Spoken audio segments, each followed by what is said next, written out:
Welcome back to the Morning Show here on Arise News. The Ninth Senate of the Federal Republic of Nigeria recently laid down the law for President Muhammadu Buhari to submit his long-awaited ministerial list within a space of 5 days.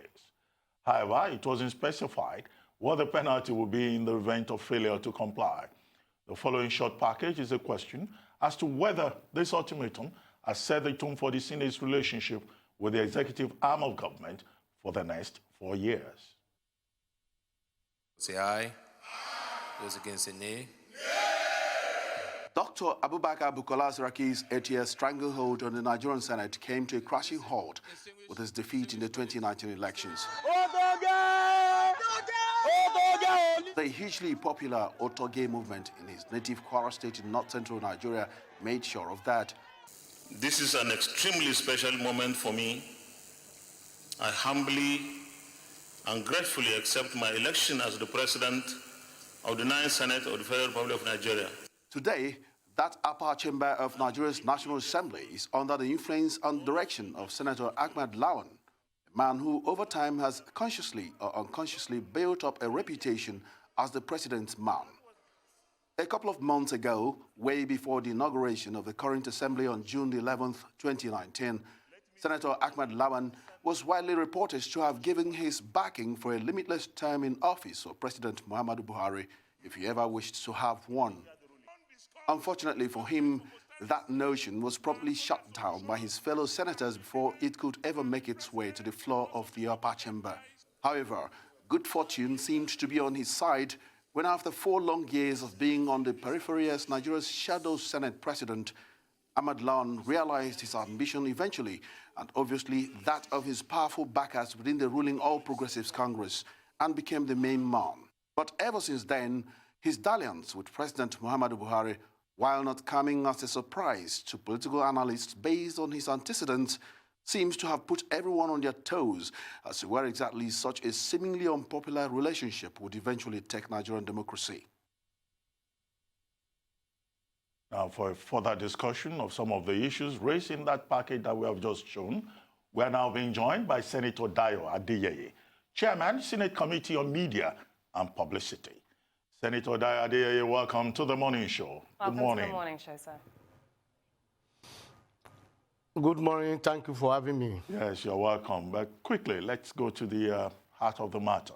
The Senate has given the president 5 days within which he is expected to submit the list of ministers for his cabinet. But the president previously had said he needs to take his time to make sure that he appoints only people that he knows and that he can vouch for. Now, in the event that the president ignores the Senate, what is likely to happen? Does the Senate have any powers to, give the president an ultimatum or a specific deadline? What is the story behind the story? I think the story is totally incorrect. If you read that story, which was published by the Punch newspapers, I believe Saturday Punch, the headline has nothing to do with the body of the story. If you read the story, you find that the headline is contradictory to the main body of the story.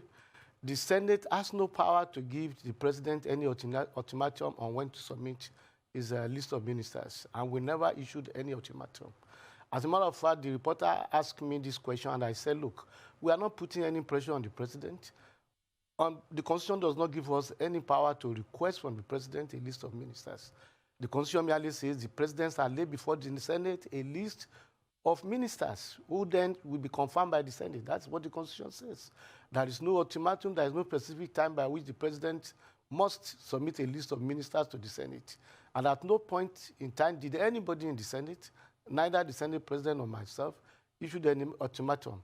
So that story is totally incorrect. We never give the president 5 days within which to submit his list of ministers. What we said was that by the timetable of the Senate, which will be going on recess by the end of this week, and therefore, any consideration of a ministerial list, we probably have to wait till when we resume. But there was no issue of ultimatum at all. So, and as far as we are concerned, we don't have the power to do that. Well, there's this concern that given the circumstances surrounding the emergence of the present leadership of the National Assembly, that we face the possibility of having a rubber stamp National Assembly.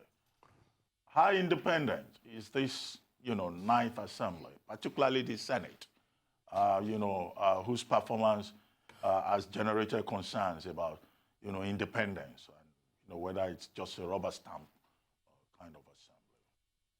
What do you say to that? What performance have we had in the last 3 weeks? Well, we have had the Senate President and other officials going to the villa repeatedly to genuflect. And then, of course, some people are also concerned that the screening of the Chief Justice. I don't think going to the villa will be an indication of a rubber stamp that these people are kowtowing to the presidency. I don't think so. I think we read all the time, and we see it also on television, how American senators and even House of Representative members go to the White House every now and then to have discussions with the president. There is the principle of separation of powers. And of course, we in the Senate, we guard our independence jealously. But that does not, principle of separation of power does not mean conflict of powers. It does not mean that you have to be in antagonism to each other. It doesn't mean that you have to be antagonistic to each other. Rather, the public wants us to cooperate to find solutions to the problems of Nigeria. And I think this Ninth Assembly, I can assure you, we are going to jealously guide our independence. We are not a rubber stamp Senate, but people should not expect that we will be doing that. To prove that, we need to flex muscles with the executive to say no. Of course, if we think that the executive are overstepping their bounds, we will call them to order. But honestly, I don't think having a good relationship with the executive is any sign of being a rubber stamp Senate or rubber stamp National Assembly. I don't think so at all. And I think that impression is very, very wrong. Very, very wrong. We want to work for the people of Nigeria, and we cannot work for the people of Nigeria if we are in perpetual conflict with the executive. What Nigerian people are expecting is to have dividends of democracy, to have food on their table, to have find solutions to their problems. And we need to do that, we need to cooperate with each other, the executive and the legislature. But certainly, we are independent, and we will jealously guide our independence. Thank you for this clarification, Senator Adeyeye. It's very important for us to get to the crux of the matter on these issues at hand so that we can really try and understand where the Ninth National Assembly currently stands on a large scope of issues that are facing us. But the concern around the ministerial list is also to do with the fact that in 2015, when President Buhari delayed the ministerial list, that was one of the huge causes that led to a huge crash in our economy. Citizens are concerned that the same effect might take place this time around as well. What are the daily economic effects that this delay is actually having on the Nigerian people that is making it very crucial for the Senate to speak up and try and ensure that this ministerial list comes forward? Of course, like you said, you can't force the president to do anything, but you can put it out there that recess does begin at the end of this week. Why is it important in terms of the economy? Well, a lot of these questions should be directed to the executive. The Senate has made it clear time and time again that we are ready to consider the list of ministers once the president submits the list. And actually, a lot of senators were expecting that the list would have reached out by now. But we don't have the list, and there's nothing we can do about that. The primary responsibility for driving the economy lies with the executive. This legislature will provide the necessary legislative environment for that to be realized, and that we are ready to do and to cooperate with the president in doing that. So we expect, anytime the list is submitted, I can tell you we are ready to sacrifice any time to make sure that the list is considered. But like I've said, we have our schedule. We are going on recess this week. All over the world, legislatures do go on recess around this time, and Nigeria is not going to be an exception. So I know, I have been a minister myself. It is very, very important to have ministers in place on time so that they can drive the work of their ministries. Civil servants cannot take critical decisions. And like some people have said, some decisions are taken at the Federal Executive Council. Some level of approvals are done are made at the level of Federal Executive Council, and without ministers in place, we can't have Federal Executive Council meetings. Of course, this will necessarily have some effect on the economy, but the primary responsibility for all this lies with the executive. Yes, Senator Adeyeye, you're absolutely correct. I mean, the papers today were told that the stock market has lost about 369 billion in just about 5 days as a result of the uncertainty within the economy and investors trying to be very careful. And in any case, GDP growth may continue to slow down for the rest of the year. But let me ask you one more question on the politics of the Senate. The other day when you were having a Thanksgiving service in your hometown of Ishe-Ekiti, you brought up this point about the jumbo pay of senators. And you said senators don't receive any jumbo pay. How much exactly do senators get at the end of the month now that you have spent at least more than a month in the Senate? Because Nigerians are concerned. They think that, you know, our lawmakers are overpaid and underworked. Would you like to clarify this, you know, because you guys seem to be getting a better share of the national cake? Well, I don't think so. I think this issue is overflowed. It has been a matter that I've been discussing since 1999. And I think by now, Nigerians should all reconcile themselves to the fact that the National Assembly is getting the kind of remuneration it deserves. I'm now a senator. I can compare the situation with when I was a minister.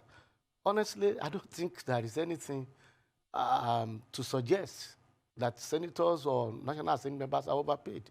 When you are appointed as a minister or you are in the executive, you have a whole ministry at your service. So many people serve you, and you have everything at your beck and call.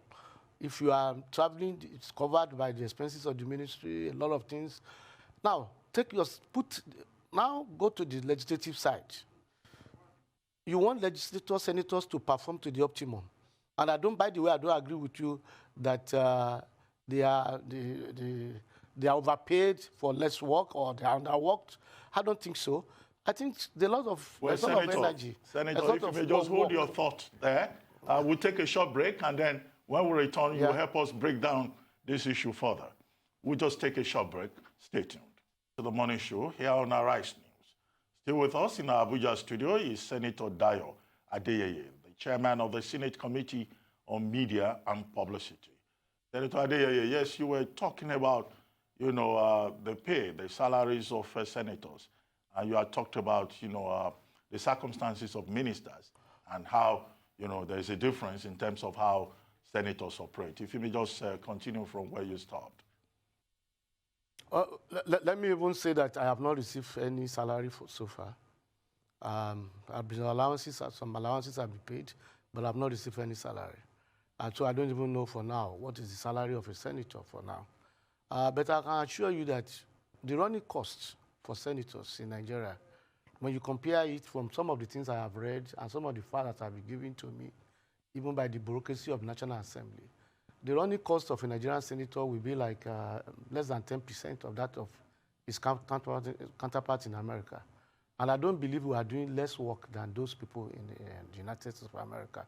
Since we resumed work about a month ago, we have been working day and night. In fact, I believe that the job is almost 24 hours. So I don't think that the pay, the running costs, given the fact that you need a lot of aides to assist you. If you want to draft motions, you want to draft bills, you sometimes have to engage consultants. These consultants have to be paid. You need to tap the services of airgets like people like you if you want to do a few things here and there.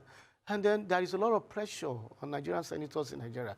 In fact, this public perception that there is a jumbo pay put a lot of strain on the resources of senators all over the country. And then I've seen a lot of senators who left office, and in less than 1 month, a year or so, they are almost penniless.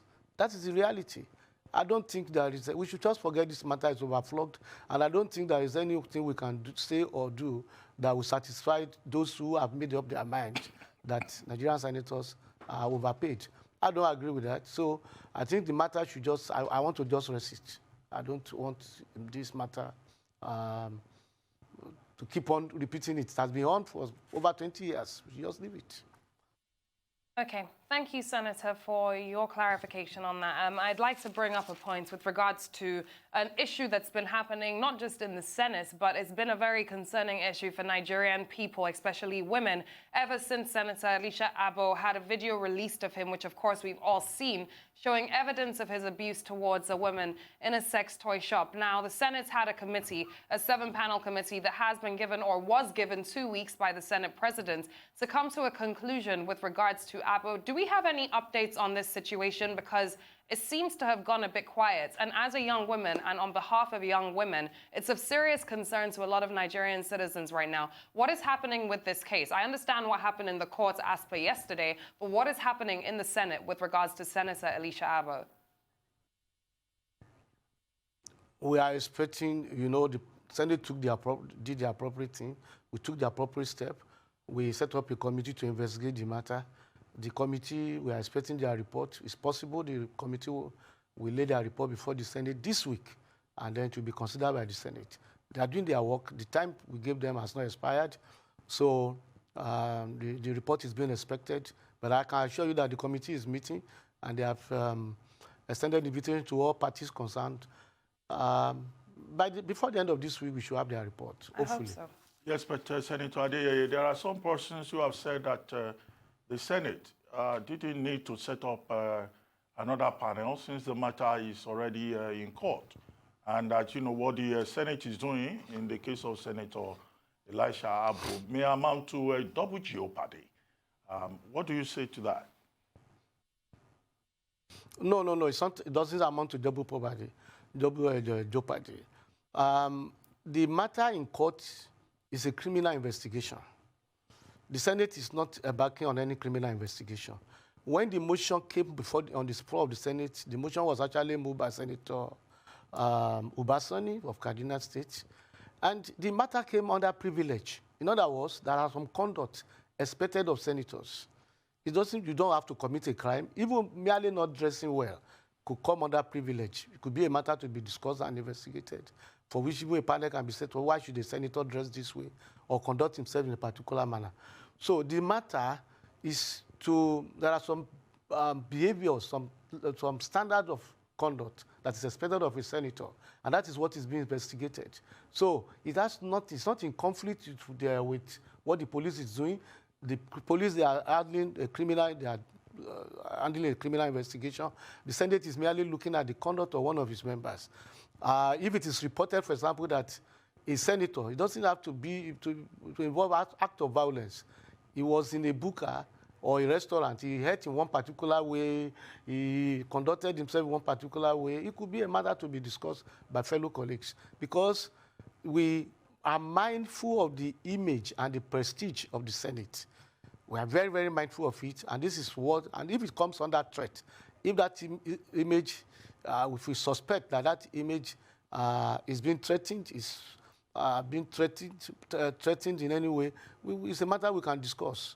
And that is what is happening on this particular matter. So it's not so there's no double jeopardy in it. I can tell you the investigation is going on, and we are expecting their report, and certainly that committee will submit its report. I think it's just quite sad that it must take so much for us to come to a conclusion on this when there's already substantial evidence in front of us. But on a more personal note, sir, you said it's been 1 month in the Senate so far. Are there any bills that you're currently championing or any bills you're currently supporting? What are your personal takes of interest in terms of the representation that you have for your constituents in the Senate?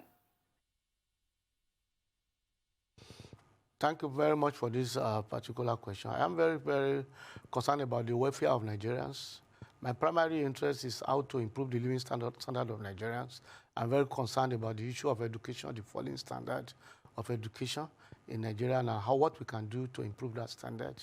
I am very, very concerned about the issue of security and what we can also do to improve the security situation in Nigeria, because without security, actually, we can't even talk of investment.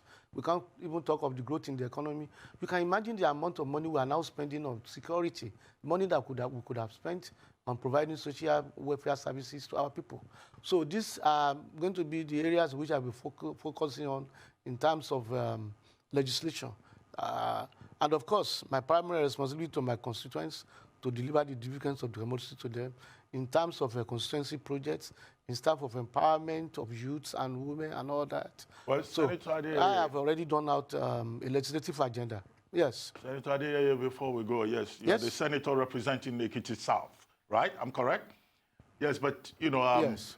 before now, yes. you were National Publicity Secretary for the People's Democratic Party, particularly the Caretaker Committee. Yes. And now you are more or less a spokesperson for the APC, if I may say so. How do you do it? I mean, what happened? I mean, you used to be a strong voice for the PDP, and now you are on the other side. Is it all about your disagreement with Ayo Fayose, former governor of Ekiti State?